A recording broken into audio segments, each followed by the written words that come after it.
Hi viewers, welcome to our channel. ప్రస్తుతం మనతో పాటు దాము బాలాజీ గారు, సీనియర్ జర్నలిస్ట్ ఉన్నారు. వాటితో ఒకసారి మాట్లాడదాం. సార్ నమస్కారం. సార్, జమ్మూ కాశ్మీర్లో ఉగ్రదాడి నేపథ్యంలో నిన్న కేంద్ర కేబినెట్ మీటింగ్ తర్వాత పాకిస్తాన్కి అగెనిస్ట్ గా 5 కీలక నిర్ణయాలు తీసుకున్నారని చెప్పేసి చెప్తున్నారు. మరి ఏంటా 5 కీలక నిర్ణయాలు?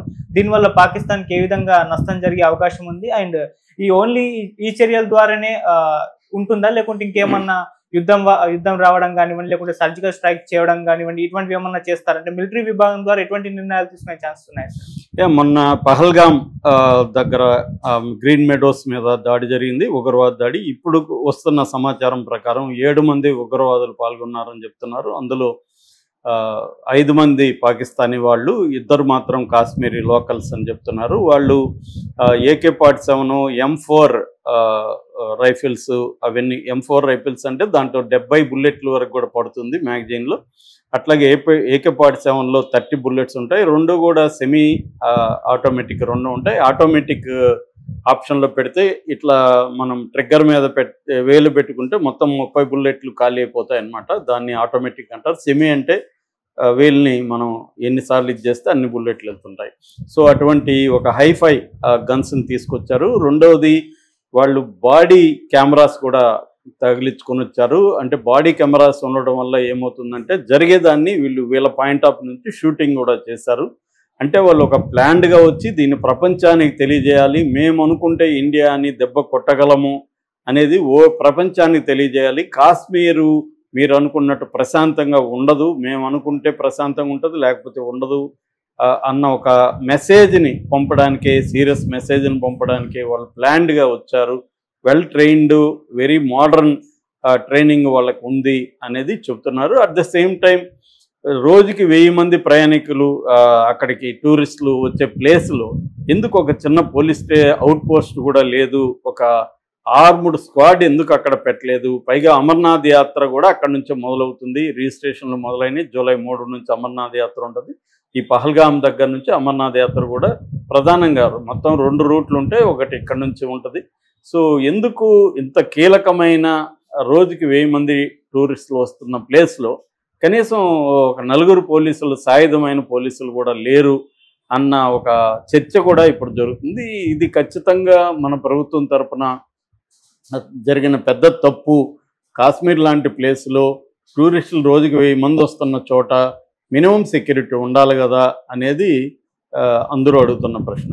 ఏది ఏమైనప్పటికీ ఇప్పుడు ఇండియా రియాక్ట్ అవ్వాలి. ఇండియాని అతిపెద్ద దారుణమైన దెబ్బ తీసింది. దీనికి ఆల్రెడీ మన ప్రజలు కావచ్చు, మీడియా కావచ్చు, అందరూ కూడా ఏకదాటి మీద ఖండించారు, ఎమోషనల్గా నిలబడుతున్నారు. మొత్తం కాశ్మీర్ మొత్తం 35 ఏళ్ల తర్వాత మొదటిసారి కంప్లీట్ బంద్ జరిగింది. ముస్లింలు కావచ్చు, హిందువులు కావచ్చు, కాశ్మీర్లో ఉన్న సకల జనాలు రోడ్ల మీదకి వచ్చి నిరసన తెలియజేశారు. సో ఇది అపూర్వమైన విషయం. ప్రభుత్వం కూడా చాలా క్విక్గా స్పందించింది. ఇమీడియట్గా అమిత్ షా కాశ్మీర్ వెళ్ళిపోయాడు. ఆయన బాధితుల కుటుంబాలని ఓదార్చాడు. అట్లాగే అక్కడ ఉన్న అధికారులతో అందరితో సమావేశమయ్యాడు. అట్లాగే మోడీ కూడా జెడ్డా నుంచి తన పర్యటనని అర్ధాంతరంగా ముగిచ్చేసుకొని సౌదీ అరేబియాలో పర్యటనని మోడీ వచ్చాడు. ఎయిర్పోర్ట్లోనే దావెళ్ళు ఆయన మిశ్రా వీళ్ళతో అంతా కూడా సమావేశమయ్యాడు. జయశంకర్ వీళ్ళందరూ కూడా ఎయిర్పోర్ట్లోనే మోడీని కలిశారు. ఎయిర్పోర్ట్లోనే మోడీ వాళ్ళతో సమావేశమయ్యాడు. దాని తర్వాత క్యాబినెట్ కమిటీ ఆన్ సెక్యూరిటీ, దీంట్లో అన్ని రకాల డిఫెన్స్కి సంబంధించిన అందరూ ఉంటారు. ఈ కమిటీ 25 గంటల పాటు సుదీర్ఘమైన సమావేశం జరిపారు. సో మన ముందున్న ఆప్షన్స్ ఏంటి? ఇప్పుడు మనం పాకిస్తాన్కి యాంటీగా ఎటువంటి చర్యలు తీసుకోవాలి అంటే, 1 డిప్లొమాటిక్ చర్యలు, 2 జియో పొలిటికల్ చర్యలు, 3వది ఎకనామిక్ శాంక్షన్స్ లాంటివి, 4వది మిలిటరీ పరమైనవి. ఈ 4 రకాల చర్యలు మనం ఎలా చేపట్టాలి అనే దగ్గర ముందు డిప్లొమాటిక్ అండ్ ఎకనామిక్ ఈ 2 చర్యలు స్టార్ట్ చేశారు. పొలిటికల్గా ఆల్రెడీ మనకి దాదాపు అన్ని దేశాల నుంచి మనకి మద్దతు లభించింది. ఓన్లీ కొన్ని సెక్షన్స్ ఆఫ్ వెస్టర్న్ మీడియా మాత్రమే వాళ్ళని ఉగ్రవాదులుగా, టెర్రరిస్టులుగా చెప్పకుండా ఏదో అన్ఐడెంటిఫైడ్ అసైలెంట్స్ అని, మిలిటెంట్స్ అని, గన్మెన్ అని ఇలాంటి సంబోధనలు పెట్టి చేశారు తప్ప ఇది ఒక టెర్రరిస్ట్ యాక్ట్గా వెస్ట్రన్ మీడియా, బీబీసీతో సహా వెస్ట్రన్ మీడియా వాళ్ళు దీని మీద సరిగ్గా స్పందించలేదన్న విమర్శ ఉంది. కానీ అనేక దేశాల అధ్యక్షులు including America, France, Germany, UK, including China అందరూ కూడా దీన్ని ముక్తఖండంతో ఖండించారు. ఆ రకంగా మనకి జియో పాలిటిక్స్లో మనకి మంచిగానే ఉంది.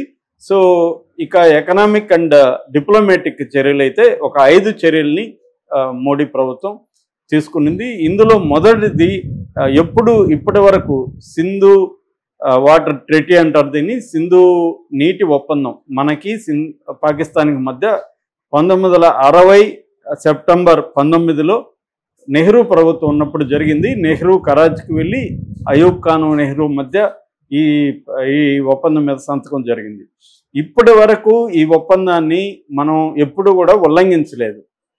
1960 నుంచి కూడా దాదాపు కార్గిల్తో కలుపుకుంటే 3 యుద్ధాలు వచ్చాయి పాకిస్తాన్కి. మనకి 3 యుద్ధాలు కావచ్చు, ఉరి లాంటిది, పుల్వామా దాడి ఇలాంటివి జరిగినప్పుడు కూడా ఎప్పుడు కూడా మనం ఈ యాంగిల్లో మనం ట్రై చేయలేదు.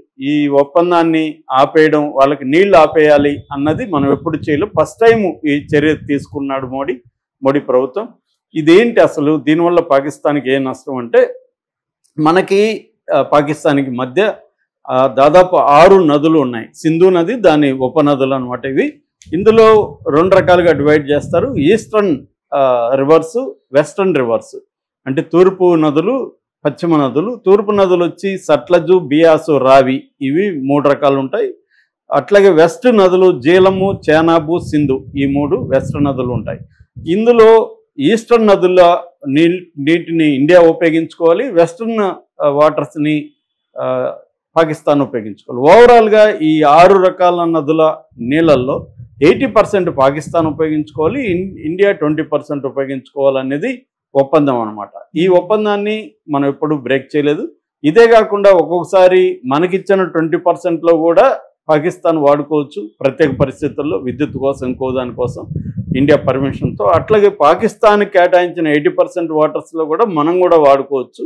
ఇలాంటి ఒప్పందం అయితే జరిగింది. ఇది ఇంటర్నేషనల్గా అగ్రీడ్ అయిన ఒప్పందం. దీనివల్ల పాకిస్తాన్కి చాలా లాభం జరుగుతుంది. ఎందుకంటే దీన్ని బేస్ చేసుకుని అక్కడ 2 డ్యామ్స్ ఉన్నాయి. మంగళా డ్యామ్, తర్చలా డ్యాము. ఇది 10% వాటర్స్ని ఇస్తుంది. పాకిస్తాన్ పాపులేషన్లో దాదాపు 23% నేషనల్ ఇన్కమ్, జాతీయ ఆదాయము వ్యవసాయం నుంచే వస్తుంది. 68% మంది ప్రజలు, రూరల్ పాపులేషన్, వ్యవసాయం మీద ఆధారపడిన ఇది. ఈ వాటర్స్ని పాకిస్తాన్ 3 రకాలుగా ఉపయోగించుకుంటుంది. ఒకటి ఇరిగేషన్కి, వ్యవసాయానికి. 2 దాని ఏమంటారు, ఇండస్ట్రియల్ పర్పస్, పరిశ్రమల కోసం, సిమెంట్ పరిశ్రమ ఇలాంటి వాటికి వాటర్ ఎక్కువ అవుతుంది కాబట్టి పరిశ్రమల కోసం. 3 తాగునీటి అవసరాల కోసం. ఇది ఎక్కువగా పంజాబ్ అండ్ సింధ్, పాకిస్తాన్లో కూడా పంజాబ్ అని ఉంది, పంజాబ్ సింధ్ ప్రావిన్సెస్ అంటారు. ఆ ప్రావిన్సెస్కి ఈ వాటర్ని ఎక్కువగా ఉపయోగిస్తున్నారు. సో ఇప్పుడు ఈ వాటర్ని కట్ చేస్తుంది, సస్పెండ్ చేస్తుంది. ఈ ఒప్పందాన్ని కంప్లీట్గా రద్దు చేయట్లేదు, సస్పెన్షన్లో పెడతాము. అంటే పాకిస్తాను తన టెర్రరిస్ట్ కార్యక్రమాలు ఆపే వరకు మేము సస్పెన్షన్లో పెడుతున్నాం అనేది అనౌన్స్ చేసింది. ఇది పెద్ద దెబ్బ పాకిస్తాన్కి. ఆల్రెడీ వాళ్ళు వాటర్ స్కార్సిటీతో ఉన్నారు. ఇది ఎందుకంటే 154 మిలియన్ల ఏకర్ ఫీట్ అంటారు, ఏకర్ ఫీట్ వాటర్ని అందిస్తుంది వాళ్ళకి. సో అటువంటి ఏకర్ ఫీట్ వాటర్ అనేది ఇప్పుడు ఆగిపోతే పాకిస్తాన్ విలవల్లాడిపోతుంది. ఎందుకంటే ఆల్రెడీ సమ్మరు, అక్కడ వాటర్ స్కార్సిటీ బలంగా ఉంది. అటువంటిది మనం కానీ ఇప్పుడు ఆపేస్తే చాలా పెద్ద దెబ్బ అనొచ్చు. ఇది ఎక్స్ట్రీమ్ చర్యగా మనం చెప్పుకోవచ్చు మోడీ తీసుకుంటున్న చర్యలో. ఇక రెండవది ఇంటగ్రేటెడ్ చెక్ పోస్ట్, అట్టారీ అంటారు. ఇది పంజాబ్లో, మన దేశంలో ఉండే పంజాబ్ అమృత్సర్కి 28 కిలోమీటర్ల దూరంలో ఉంటుంది. ఈ అట్టారీ చెక్ పోస్ట్ని మూసేశారు. అంటే పాకిస్తాన్ నుంచి ఇటు రావడానికి లేదు, ఇటు నుంచి అటు పోవడానికి లేదు. దీనివల్ల పాకిస్తాన్కి పెద్ద దెబ్బ తగులుతుంది. ఇది 120 కిలోమీటర్ల వైశాల్యం పొడవుతో ఉంటుంది. ఇది ఏంటంటే క్రాస్ బార్డర్ ట్రేడ్ దీంట్లో జరుగుతుంది. ఆఫ్ఘనిస్తాన్ నుంచి పాకిస్తాన్ ట్రేడ్ కూడా ఈ రూట్లో ఉంటుంది. నేషనల్ హైవే నెంబర్ 1కి దగ్గరగా ఉంటుంది అన్నమాట.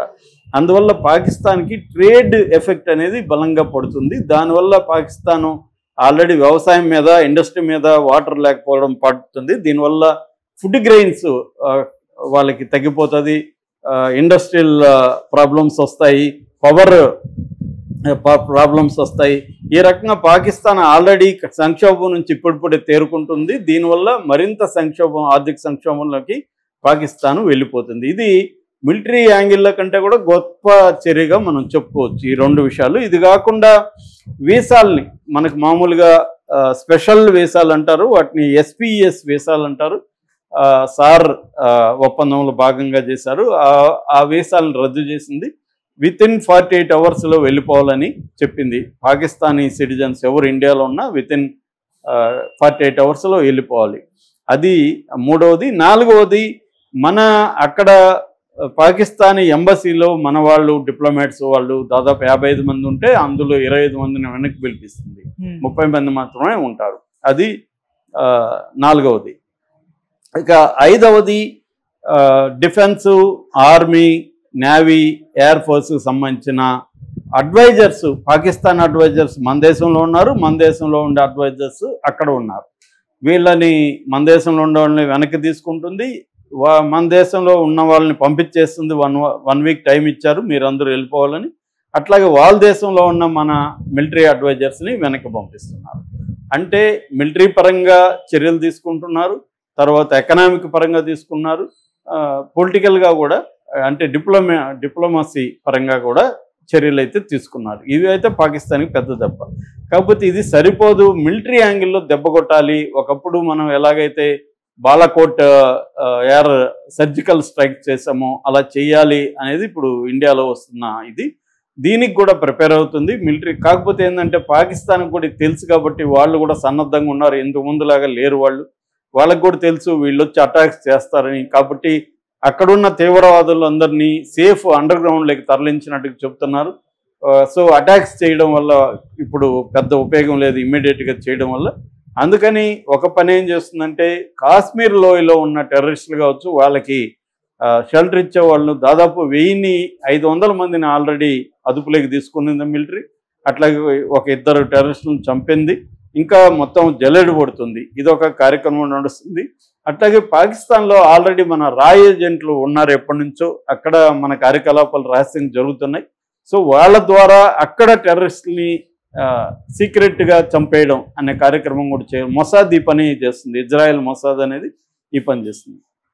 అయితే చాలామంది లేదు పాకిస్తాన్ మీద మనం యుద్ధానికి వెళ్ళాలి, ఇజ్రాయెల్ ఎట్లాగైతే పాలస్తీనా గాజా మీద వెళ్ళిందో మనం కూడా వెళ్ళాలని డిమాండ్ చేస్తున్నారు. ఇది సినిమాటిక్గా బాగానే ఉంటుంది. సినిమాలో మేమందరూ కలిసి నీ మీద దేశం మీద నిలబడి పోస్తే నీ దేశం మునిగిపోతుందన్న డైలాగ్ ఉంది. అది వినడానికి బాగానే ఉంటుంది, కానీ పాకిస్తాన్ అంత బలహీనమైంది కాదు. వాళ్ళ దగ్గర న్యూక్లియర్ వెపన్స్ ఉన్నాయి. మన దగ్గర న్యూక్లియర్ వార్ హెడ్స్ 172 ఉంటే పాకిస్తాన్ దగ్గర కూడా 170 ఉన్నాయి. అయితే మనమేమో నో ఫస్ట్ యూజ్ పాలసీ అనేది ఒకటి పెట్టుకున్నాం. అంటే మనం ముందు వెయ్యమన్నమాట, అది మన పాలసీ. కానీ పాకిస్తాన్కి ఆ పాలసీ లేదు. వాళ్ళు ఫుల్ స్పెక్ట్రమ్ డెటరెన్స్ అంటారు. ఫుల్ స్పెక్ట్రమ్ డెటరెన్స్ అంటే వాళ్ళు కూడా ముందు మన మీద వేయడానికి రెడీగా ఉంటారు. సో ఒకసారి వారు వస్తే చిన్న స్థాయిలో న్యూక్లియర్ వెపన్స్ వాడినా కూడా లక్షలాది మంది ప్రజలు చనిపోతారు.